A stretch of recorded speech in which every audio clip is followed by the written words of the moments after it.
Welcome in, guys. LSU falls Saturday night in a feels like a playoff elimination game to the Texas A&M Aggies. 49-25. Your Tigers fall to 5-3. A&M moves on to 8-0 in 5-0 in the SEC right now. So hanging on to that perfect season, they go in to Tiger Stadium in that environment and just dominated LSU. This game was a tale of two halves. It was a half of a lot of good for LSU, a lot of bad for A&M there in the first half. But once that switch flipped for A&M, it was all downhill for the Tigers. And a lot of people are probably watching this, looking for the reaction, and most people on the LSU side of things want to talk about the bigger picture with Brian Kelly and how all that stuff is going to play out. But kind of going through the game a little bit there, you have the lead 18-14 at halftime. You get two big turnovers in the first half. You get a blocked punt. All the things you need in a recipe for, pulling the upset. And LSU had all the makings for it, like I said, with that 4-point lead. But that third quarter came and boy, it went fast. 21 skunked in the third quarter. Like I said, with that 4-point lead coming out of half, A&M opens the half with a long touchdown drive. LSU offensively in the second half was able to do absolutely nothing. A lot of more of what we saw throughout the entirety of the season in certain parts. You get the big punt return, and then it just felt like LSU was dead, man. It was dead. It was, you go 3-and-out again, and then it's 35-18 at the end of the third quarter, and that was it. The place started clearing out, me included, and it was just a long night for LSU fans, and I don't want to take credit away from Texas A&M. That's a really good football team. They don't fit the Texas A&M narrative that they have in years past, where you can kind of make fun of them because they're going to collapse. That team has a lot of fight. That team's very physical. That's a very good football team. Like, that is a team that is well deserved of a top 5, top 3 ranking wherever they're going to land at. And it really feels like that team is going to the SEC championship. With the remaining schedule that they have, only 3 SEC games remaining. It feels like it's theirs to lose over there in Atlanta. But we're obviously here to react to this, and nobody really wants to talk about the game, right? The game is here, the game is gone, and as an LSU fan, if you're watching this, you should be pissed off. And if you're not pissed off, then that's a problem, because if you're not pissed off, then the expectations of this program have been lowered, and it means that the fans don't really care anymore. But I got a feeling the reactions from what I've seen on social media and everything, and former players and fans alike, all share the same sentiment, and that was unacceptable. And now you're staring at a team that's 5-3, 2-3 in the SEC, going to be unranked come tomorrow or come today. Um, and there's nothing to play for this season. You went all in. You gave Brian Kelly the keys. Told him to go build a roster, through NIL and the portal, and make this year the year, and you were bought all in. It's really unfortunate, because something has to change. I'm not one to sit here and, you know I'm never gonna call for a guy's job, but as the fan base grows with uh the season, and how it's playing out and how it's probably gonna play out, I I just don't see a world where he survives this. It's You've lost complete trust. The little trust you had, right? There was always that skepticism with hiring Brian Kelly. A lot of people didn't like him, coming in. So, but winning cures all. You have the successful first season, and kind of flip the script of the program back to where everybody kind of thought it should be. And then things happen, and bad decision here, bad decision there leads you to a couple mediocre seasons. And then this was the year, though. This was the year in the off season where you not the fans, you went out in the media and said, we're going to be in the national championship, we're going to do this, we're going to do that, and to fall flat on your face like this LSU football team has is just, it's nothing short of embarrassing. Um, you got to think from Brian Kelly's perspective and the LSU fans' perspective. This is the second year in a row that you've had a home night game against a quality opponent to where your season is on the line. And this is the second time in a row that team that you played that night cleared out the entire stadium by the end of the third quarter. Like, LSU fans would be pissed off if you lost. Don't get me wrong. Like, the expectation here is to win and compete for championships. You know that bullshit that you hear and you say in your press conferences, Brian Kelly? Like, LSU fans expect that. Like, that is not a made up, perceived preseason narrative. Like, LSU fans go into every season expecting to compete for a championship. And that has always been the expectation since the early 2000s for this program. And the expectations is not going to change. So if you're Brian Kelly, you've had two opportunities now in the expanded playoff era. Last year against Alabama, and you fell flat on your face. Both times you let the visiting team, not only the visiting team, two teams that this fan base is a rival with, a team in Alabama that LSU has been hunting down for the greater part of a decade, and then a team in A&M that has been one of the bigger rivals since you know the mid 2015s, around that time. And to get dog walked 2 years in a row, when you talk about this preparation, you talk about being prepared and executing and all this dumb coaches speak that you like to spill, and it's tiring. It is exhausting listening to you speak at this moment. Because you have these opportunities right in front of you every single year. And every single year we're here talking about the same things over and over and over. You've had two opportunities since the expanded playoff, and you showed up in neither one of them. And like I said, fans would be mad if you lost, but to go and get embarrassed, Texas A&M is not that much better than you. All right, Alabama last year was not that much better than you. All right, it's because you're out coached.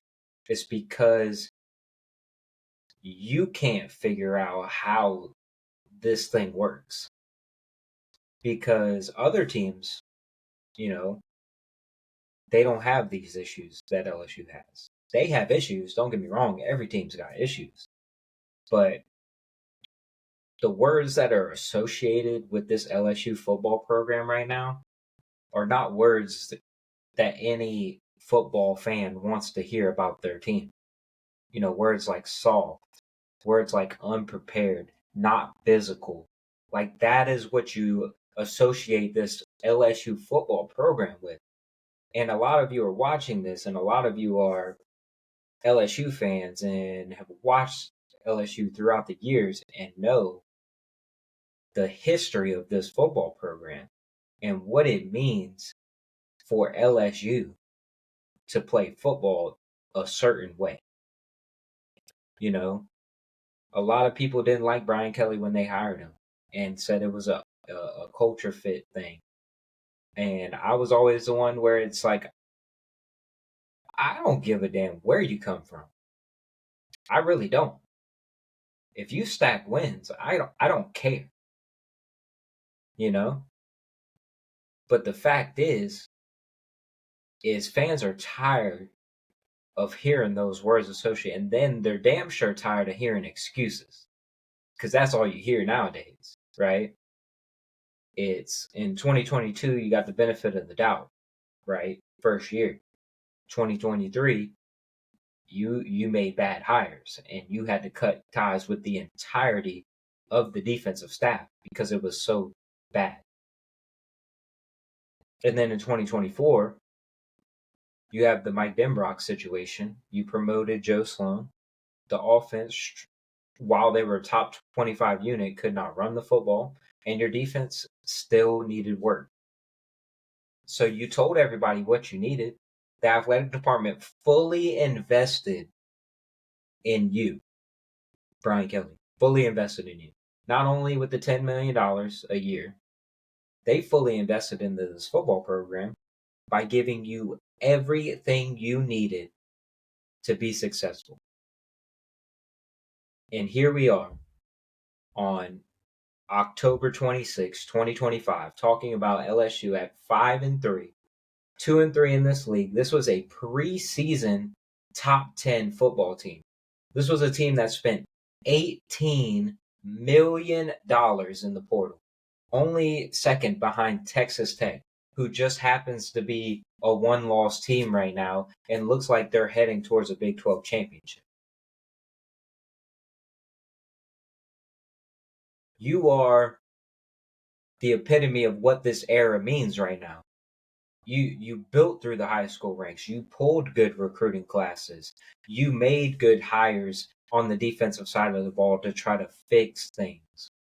And we are here having the same conversation.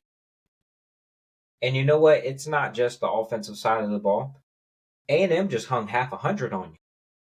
All right? That's not an offensive problem. The offense don't help, but that's not an offensive problem. All right? And a lot of you want to talk about Blake Baker and how great he's been. Yeah, go look at Blake Baker when the lights are on. You know? Yeah, when you're playing dog shit Florida, dog shit Clemson, and dog shit South Carolina, yeah, that team looks pretty good against those offenses that average under 20 points a game in SEC play. Yeah. Those are great performances when you get 5 turnovers in a football game. What about last night? What about the Ole Miss game? Anytime you needed to get off the field against Ole Miss on third down, nothing. All right? How many times do we talk about guys getting out of their rush lanes and letting quarterbacks scramble for multiple yards? And let's talk about the downfall of Harold Perkins. From his freshman year to now, I mean, this dude was a beast his freshman year. All he did was hunt down quarterbacks. Now, he's the main reason why you're giving up quarterback runs because he doesn't do his job. And that's a teaching thing. You know, that's a teaching thing. So Blake Baker, Joe Sloan, Brian Kelly, whoever you want to blame, they all get all kinds of credit. There is not much blame that can't be passed around here because it is an all-around group effort for the way this football program is performing right now. And it's inexcusable. It's absolutely inexcusable, and it will be why that day is coming for Brian Kelly. You know, like I said, I'm not one to sit here and say you have to fire this man, but LSU is going to be left with no choice. This fan base is going to eat him alive until it's done, because they're going to keep losing. They're going to go on the road to Alabama in 2 weeks and get their ass whooped again by your rival. And then, God forbid, if they were to lose that Arkansas game, you know, you're probably going to beat Western Kentucky. God forbid you lose that Arkansas game. He wouldn't make it. Wouldn't make it past that football game. You lose that Arkansas game, he's done. It doesn't matter what, you know, they talk about the buyout and it's 50-something million plus, you know, all the coaching and all the, you know what happened? That's the domino. Right now, you go to boosters if you're LSU and they're like, not right now. It's not worth it right now. Yeah. Well, you know what? It wasn't worth it after Vanderbilt, right? Because you had 2 one-possession losses on the road against top 10 teams. Nothing to be ashamed about, right? Not saying it's acceptable, but it's nothing to like. I mean, who would be great in those situations, right? Um, but when the boosters are there at home and they watch what we all watched last night, those conversations start coming up a little bit more frequently, and there might be a little bit more motivation now. Let's just say that because those guys don't like the feeling uh, that LSU football team put that out there last night and put that kind of performance out there again. Because Brian Kelly's had some shitters in his time here at LSU. I mean, I think of the 2022 Tennessee game, right? The first quarter, of that football game. I think of the Alabama game in 2023 or 2024. I mean, there's plenty of examples, right, of this team falling flat like they did last night. But it's getting to the point where you can't defend it anymore. Brian Kelly had everything he needed. His goal was to come here and win a championship, and the LSU athletic department gave him every opportunity to do things right, and he wasn't able to do it. It's just plain and simple. He wasn't doing his job to the best of his ability. Um, and it certainly feels like now in Baton Rouge that his time is done. Like it, they use the phrase "dead man walking." It feels like that in Baton Rouge. Like I think he feels it. Now, if you're LSU and financially you want to move on from this situation, firing him is not a good thing. Firing him would not be a good thing for this football program. It would set him back pretty good amount if you fired him this year, right? But if the pressure this fan base is going to put on him and his family and his quality of life um, in Baton Rouge is going to change a lot because there is no more grace. Like fans don't want you here anymore. Like that is plain and simple. That sounds terrible to say, but that is the reality of what the feeling is right now in Baton Rouge. This fan base does not want you here anymore. And you know what that means? There is going to be a time and period where maybe Brian Kelly says enough is enough. Like, I don't want to deal with this. I don't want to go through this. And then you look at what 2026 brings. You lose Garrett Nussmeier. You lose half of your offense, skill position guys. You lose a lot of the transfers and stuff that you got on defense. 2026 feels like a rebuilding year at the least. Does Brian Kelly want to sit through that again and hear that noise all season long about how he's terrible at his job?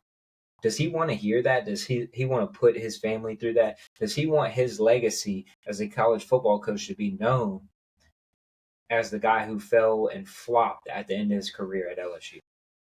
Or does he want to say, hey, maybe at the end of the season we can reevaluate things and maybe it's time for me to retire and maybe I go do TV.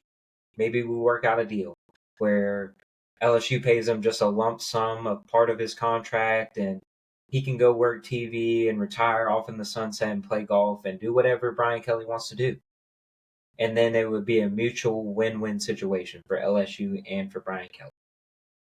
Now, does he want to do that? That's to be determined. But I think that's the route LSU should go. Is saying, hey, like things aren't working. We don't want to fire you.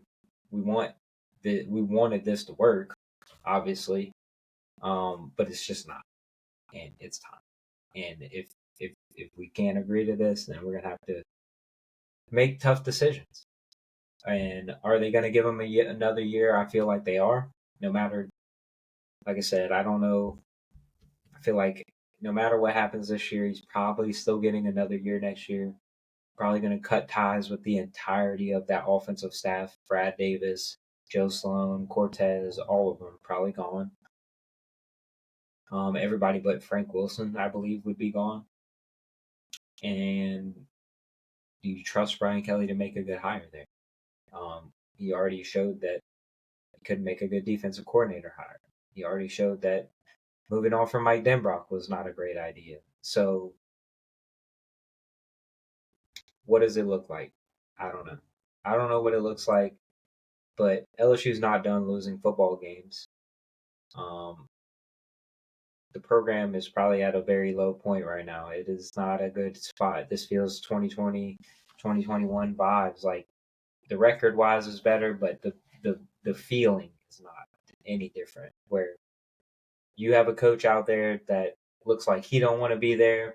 You have fans that don't want him there. You have players, and you are becoming the punchline for every press conference. Every time you get beat, you're becoming the press conference because you beat up on a lot of teams in this league for a long time, and it's their turn now. And when they get their opportunity, they take it.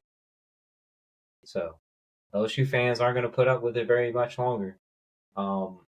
It's always too much money until things like this start happening, and all of a sudden that motivation comes, and you know all of a sudden you got $50 million that you're willing to part ways with to get rid of somebody, and it feels like it's come to that. So thank you guys for watching. I hope you guys enjoyed this episode. Make sure you check us out the entirety of the week. Me and Will are going to be back doing previews this week, previewing week 10 now. I think we're on week 10. So make sure you're checking that out. Make sure you subscribe to the YouTube channel. Make sure you're following us on all socials, on Twitter, on TikTok, on Facebook, Instagram, all that good stuff. So we will see you guys next time. Thank you. Appreciate you guys for watching.